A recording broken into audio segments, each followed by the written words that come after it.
legitness. Yeah, it was, huh? হে গড়ক আমার নিয়ে নই না কিন্তু তাহারা দিতে তুই That was legitness. Yeah, it was, huh?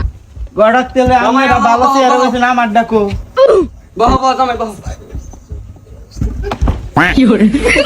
জামাই তো কুবাইছ না উড়া উড়া না না না বহু পানি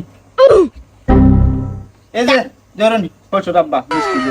তে মা জামাই কো মিষ্টি মিষ্টি দাও আরে না থাক এই না কি আনার দরকার ছিল থাক। আরে হুমন্দির হসুর তাড়াতাড়ি দে খাইবার নি গাইতো আইছি দে তাড়াতাড়ি আপনার মুখটা দেখি এই গড়ক সাহেব আমার মেয়ে পছন্দ হয়ে গেছে আমার এই নিয়ে এটাই না গড়ক জামাই কি করে তরকারি আর আমি রাজি রাজি জামাই দাও এটা দাও আমি রাজি কাবিন করলাম না মেয়ে নিয়ে যাও খালি আরে শ্বশুর আব্বা হুমন্দির পুত আমি সরকারি চৌকিদার আরে শ্বশুর আব্বা তুই কি মেয়ে বিয়া দিবি